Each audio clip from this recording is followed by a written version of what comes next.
नमस्कार, मैं हूं अंकिता सिंह और आप देख रहे हैं सिटी बिग न्यूज। भाई, हरियाणा के अंदर निकाय चुनाव को लेकर उथापथल शुरू हो चुकी है और इसी कड़ी में आज हम आपके सामने लेकर के आए हैं हिसार शहर, जो अब हिसार नगर निगम बन चुका है, उसकी हिस्ट्री कि किस तरीके से जो है नगर पालिका परिषद से होते हुए ये नगर निगम बना, कितने सालों में कितने चेयरमैन बदल गए, किस चेयरमैन का कार्यकाल बेहतरीन रहा, क्या कुछ राजनीतिक हिस्ट्री जो है हिसार निकाय की रही, वो सारी जानकारियां आपके सामने लेकर के आए हैं। और इसमें आज हमारा साथ देंगे हरिकृष्ण जी, मेरे साथ में है हरिकृष्ण शर्मा जी, जो रिटायर्ड एक्शन रहे हैं नगर निगम से।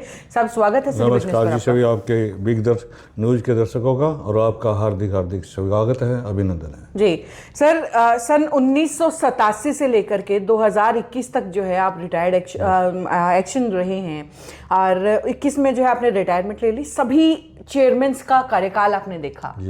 तो किस तरीके का काम होता था पहले की राजनीति में और आज की राजनीति में, किस तरीके से फर्क? 1987 से लेकर 2010 तक पहले ये नगर परिषद होती थी।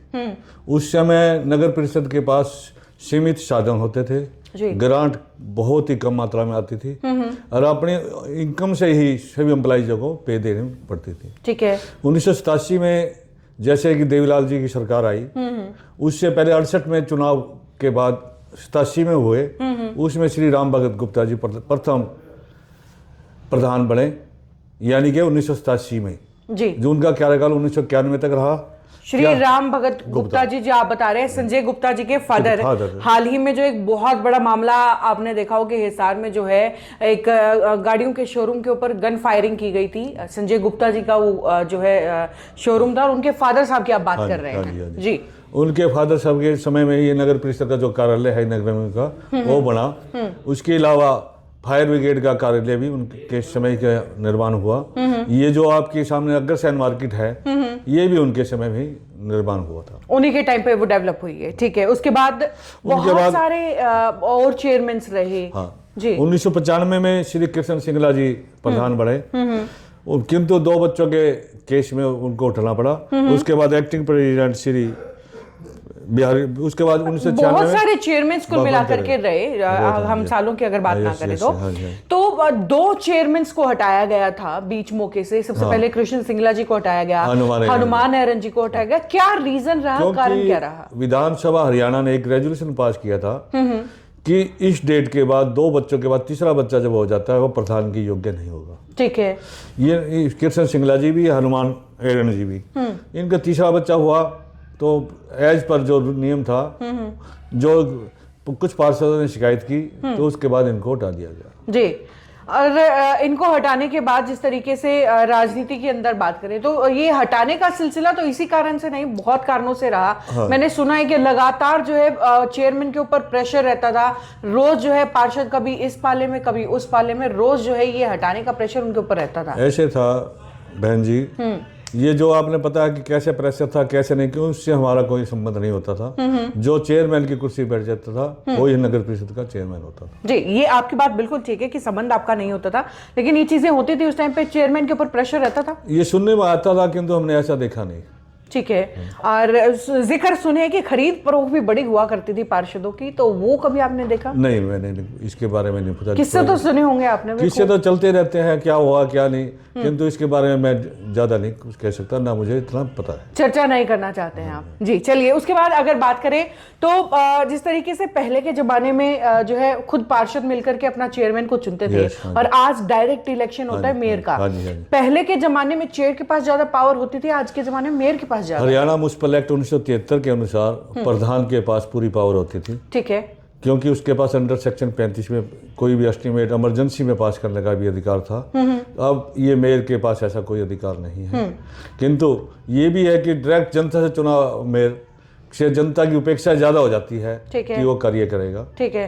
तो यानी कि आपके हिसाब से पावर चेयरमैन के पास ज्यादा रहती थी, लेकिन अब जो है मेयर भी ज्यादा कम नहीं है। उसके अलावा फंड्स की अगर बात करें, फंड्स उन जमानों में ज्यादा आते थे या आज की सरकार फंड्स जो है वो शहर के एक कर्ता धर्ता को, प्रथम व्यक्ति को ज्यादा देती है? उस टाइम की जो थी परिस्थिति, तो आर्थिक तंगी की हालत में काफ़ी कमज़ोर रहती थी। जब से निगम बनने के बाद सेंटर से, स्टेट से ग्रांटें काफ़ी आने लग गई, जिससे कि शहर का विकास कार्य सुचारू रूप से चल रहा है। अच्छा, आप देखिए अधिकारी रहे हैं तो आजकल क्योंकि हम जब भी देखते हैं शहर में अगर सड़कों की समस्या है, बिजली की समस्या है, स्ट्रीट लाइट्स की दिक्कत है, पानी के कनेक्शन कहीं ठीक से नहीं जा रहे हैं, तो आजकल ये खेल चलता रहता है। नगर निगम जो है वो पीडब्ल्यूडी वालों के ऊपर डाल देता है, पब्लिक हेल्थ के ऊपर डाल देता है, पब्लिक हेल्थ वाले नगर निगम के ऊपर डालते हैं।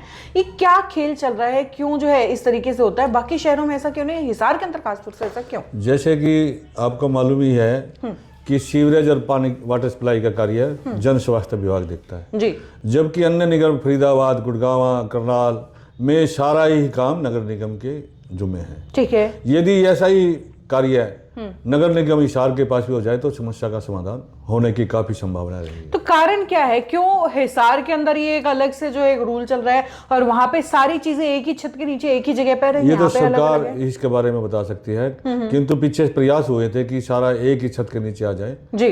शायद सरकार इसको विचार भी कर रही है जी। वैसे अगर काम की बात करें तो क्या लगता है कि काम किस मौके पर ज्यादा होता था? जब पार्षद मिलकर के चेयरमैन को चुनते थे, जब काम ज्यादा हो पाता था आम जनता के लिए, या अब डायरेक्ट चुनाव के अंदर हो पाता है? ऐसे है जैसे जैसे आर्थिक पोजीशन ठीक होगी उसके अनुसार कार्य होते रहते। अब आर्थिक पोजीशन ज्यादा ठीक है तो अच्छे कार्य होंगे जी।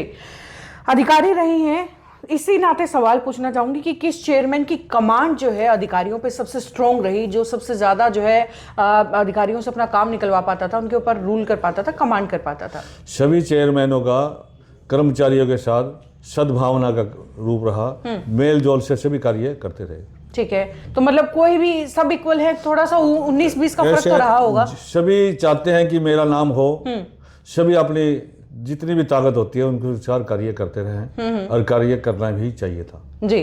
चलिए, यानी कि आपके हिसाब से 20 आप किसी को नहीं बताएंगे तो 19 तो बता दीजिए कि कमजोर कौन रहा? 19 तो कमजोर तो कोई भी नहीं था, जिसकी ताकत थी वैसे काम किया, जिसकी जैसी ताकत थी वैसे काम किया। ये जो बड़े घरानों की उसके अंदर कितनी हस्तक्षेप रहती थी, जैसे जिंदल हाउस है या भजनलाल परिवार है, उनका कितना? कोई भी हस्तक्षेप नहीं थी, प्रधान अपना इच्छा अनुसार कार्य करता था। अच्छा जी, चलिए बहुत बहुत शुक्रिया आपका हमारे साथ जुड़ने के लिए। तो भाई ये है हमारे साथ हरिकृष्ण शर्मा जी, रिटायर्ड एक्शन रहे हैं और खैर लंबा अनुभव इनका रहा है। इनसे इनके अनुभव जानने की कोशिश की है निकाय चुनाव को लेकर के, और लगातार अपडेट्स जो है निकाय चुनाव पर आपके सामने ही लाते रहेंगे। देखते रहिए सिटी बिग न्यूज़। नमस्कार।